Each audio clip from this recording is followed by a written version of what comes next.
Oke, assalamualaikum warahmatullahi wabarakatuh.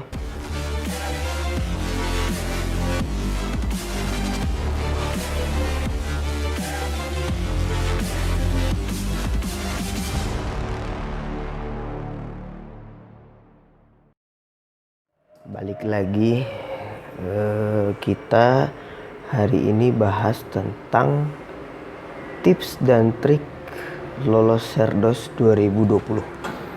Karena alhamdulillah kemarin tanggal 3 Agustus alhamdulillah hasil Serdos saya lulus.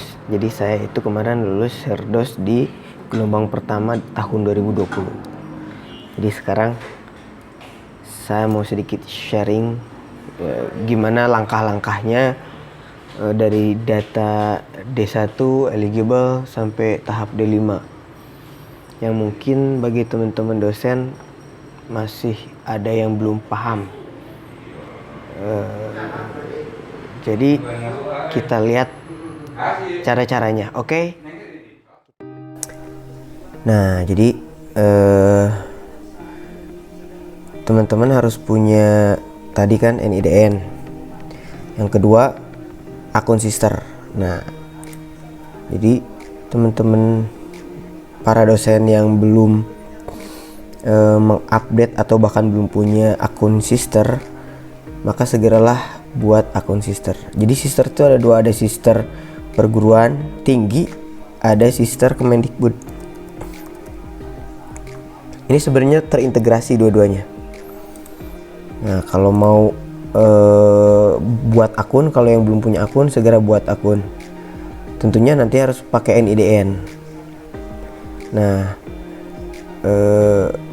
NIDN itu kan nge-linknya ke pangkal data dikti ya.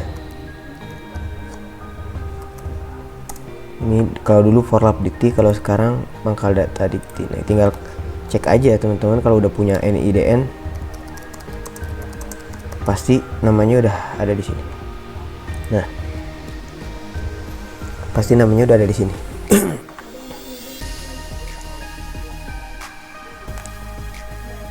Nah, yang ketiga harus memiliki jabatan asisten ahli, sekurang-kurangnya asisten ahli. Itu syarat untuk diajukan sebagai dosen yang eligible untuk dinyatakan mengikuti proses sertifikasi dosen. Jadi kalau udah punya akun nih, tinggal login aja. Nah,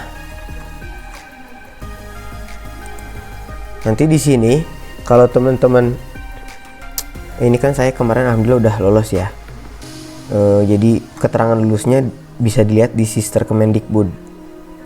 Nah, siapa dosen yang rajin untuk mengupload berkas-berkas pendidikan, penelitian, pengabdian, dan penunjang, itulah yang akan dinyatakan eligible oleh panitia sertifikasi dosen di perguruan tinggi masing-masing.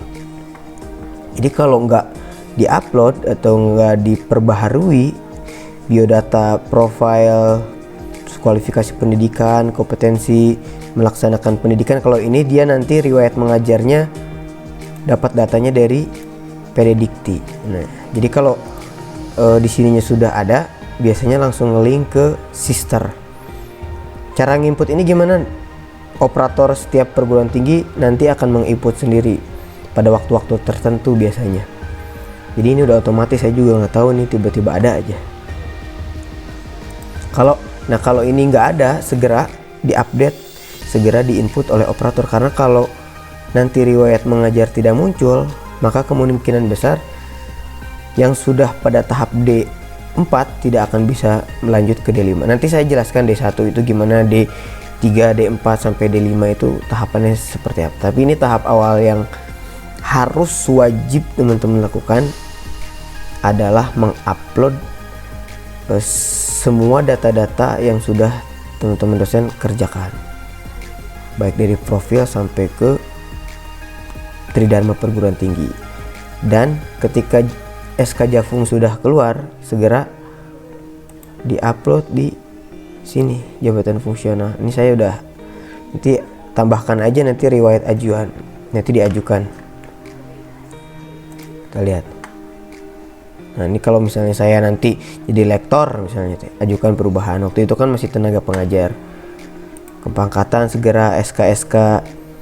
Ketika yang CPNS, ketika yang calon pegawai tetap diupload semuanya. Jadi perhitungan 2 tahunnya dari terhitung mulai tanggal teman-teman diangkat sebagai CPNS atau dosen tetap di PTNBH atau di yayasan gitu. Jadi harus rajin.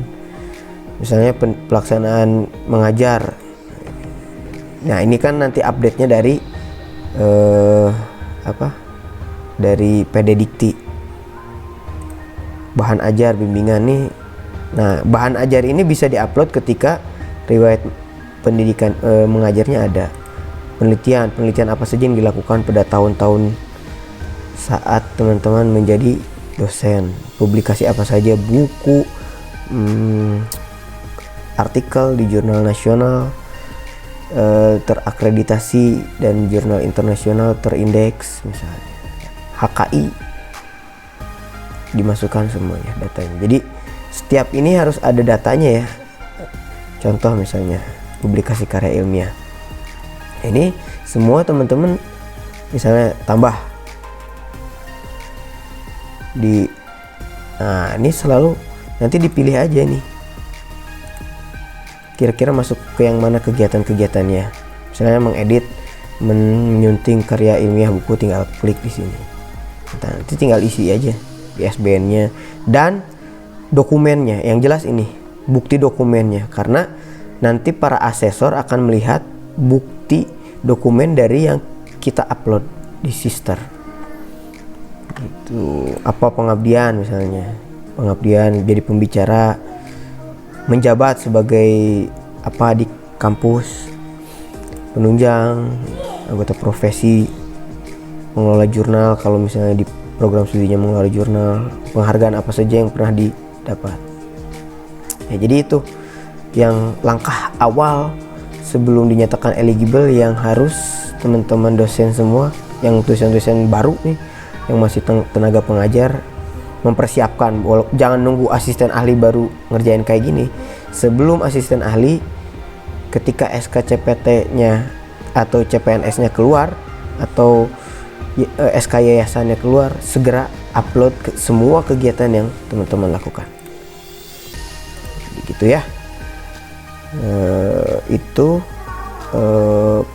untuk mengawali ke langkah-langkah berikutnya. Jadi nanti saya jelaskan kapan teman-teman bisa dinyatakan eligible, kapan masuk ke tahap D3, D4 sampai D5, dan insya Allah mudah-mudahan semua lulus. Baik, cukup sekian pengarahan, bukan pengarahan ya namanya. Ya ini sih, ini aja menyarankan supaya rajin-rajin ngupdate di Sister. Oke. Nah itu tadi video singkat tentang bagaimana cara mengawali agar teman-teman bisa segera diajukan sebagai calon dosen yang disertifikasi.